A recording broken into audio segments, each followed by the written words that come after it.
এলাকার নাম পাগলা।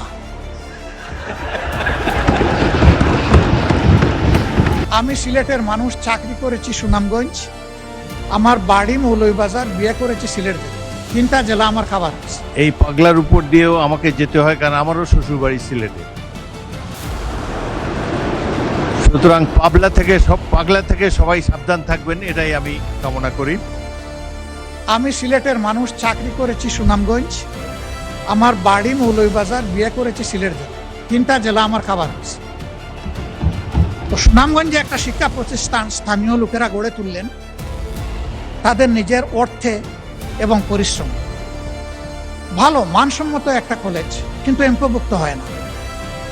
এইটা 96-2001 সালের সরকারের সময়। কোন সরকার ছিল এটা বুঝতেই পারছেন। তো মন্ত্রী মহোদয় এলাকার যিনি ছিলেন, তার একজন ঘনিষ্ঠ লোককে এলাকার লোকেরা ধরলো যে আমাদের এইটা একটু আপনি করে দেন। সে যখন গিয়ে বলল, উনি বললো ঠিক আছে করে দিব, এখানে আমার নাম থাকবে।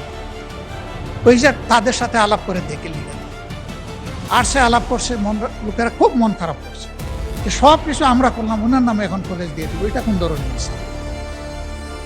তো তারা মন খারাপ করে পাকিস্তান আমলের এক সরপঞ্চের কাছে গেছে। তখন তার মেম্বার ছিল না, সরপঞ্চ ছিল। এই বৃদ্ধ লোকের কাছে গিয়ে বলছে যে ঠেকলে নাকি বৃদ্ধের কাছে আসতে হবে, আপনি একটু বুদ্ধি দেন, কি করব। আমাদের যুবকরা শুনে তো খেপে গেছে, বলে যে সারা জীবন আমাদের এমপিভুক্তি হওয়ার দরকার নেই, আমরা এইভাবেই চলি। তো উনি বলে অসুবিধা নেই, ওই লোকটাকে দাওয়াত দাও যাকে তোমরা মাঝখানে ধরেছ, তার সাথে আমিও একটু বসতে চাই, তোমরাও থাকো। তো ওই লোককে নিয়ে বসে বলছে যে ঠিক আছে মন্ত্রী মহোদয় এত বড় একটা কাজ করে দিবেন, আর তিনি আশা করেছেন তার নামটা থাকুক, এরকম একটা সমন্বয় হতে পারে যে তারও নাম থাকবে, এলাকারও নাম থাকবে। তো যদি এটা তিনি মানেন তাহলে একটা সমাধানে আমরা যেতে পারি। সে খুশি হয়ে গেছে যে প্রস্তাবে তো অর্ধেক মিল। সে গিয়া যখন মন্ত্রীকে বলছে, মন্ত্রী তার গাড়ে ঠাস করে একটা চপ করে বসে গেছে। সে তো অবাক হয়ে গেল যে ভালো একটা প্রস্তাব নিয়ে আসলাম, উনি আমার চোর দিলেন কেন? বলে যে তোর বাবারা কি বলছে তুই কি খেয়াল করেছিস? এলাকার নাম পাগলা। এখন যদি এলাকার নামের আগে আমার নাম হয় তাইলে অমুক পাগলা, আর যদি পরে হয় তাইলে পাগলা অমুক। যা কিছুই লাগবে না, ওরা তোরে জুতার বাড়ি দিয়েছে, আমি এর বিনিময়ে এমপিওভুক্ত করে দেব। আমি অনুরোধ করব আমরা যেন নামের পিছনে না দৌড়াই, আমরা যেন কাম নিয়ে পড়ে থাকি। ধন্যবাদ মাননীয় স্পিকার, কোনো ভুল হলে আমাকে ক্ষমা করবেন। প্রিয় দেশ এগিয়ে যাক, বাংলাদেশকে নিয়ে আমরা এগিয়ে যাই, যুবকদের স্বপ্নের বাংলাদেশ উপহার দেই এবং আমরা অতীতের গ্লানি থেকে বের হয়ে আসি। আল্লাহ হাফিজ, বাংলাদেশ জিন্দাবাদ। আসসালামু আলাইকুম রহমতুল্লাহ।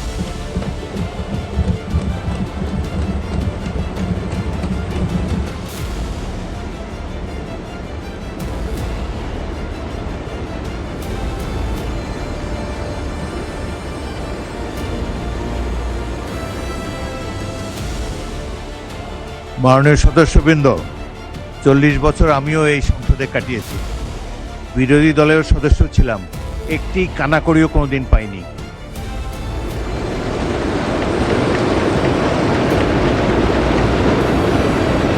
পাঁচবার গ্রেফতার হয়ে জেলে গিয়েছি, এটুকুই পেয়েছি, প্রাপ্তিযোগ অন্য কিছু হয়নি।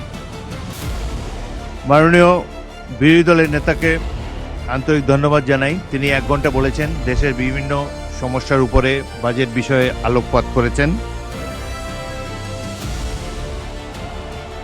এই পাগলার উপর দিয়েও আমাকে যেতে হয়, কারণ আমারও শ্বশুর বাড়ি সিলেটে। সুতরাং পাগলা থেকে সবাই সাবধান থাকবেন, এটাই আমি কামনা করি।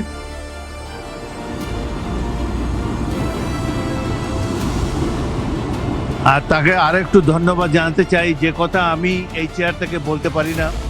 আমার জন্মভূমি, আমার নির্বাচনী এলাকা ভোলার সমস্যাগুলো এখানে তুলে ধরতে পারছি না এই চেয়ারে বসার কারণে, সেটি তিনি অনুগ্রহ করে জাতির উদ্দেশ্যে বক্তব্য রেখেছেন। আশা করি সেই জন্য তাকে আন্তরিক ধন্যবাদ জানাচ্ছি এবং আশা করি তার এই বক্তব্যের প্রতি মাননীয় অর্থমন্ত্রী, প্রধানমন্ত্রী সুবিচার করবেন।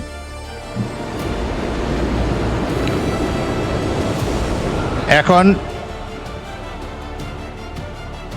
এখন আমি মাননীয় সংসদ নেতা এবং প্রধানমন্ত্রীকে তার বক্তব্য রাখার জন্য আহ্বান জানাচ্ছি।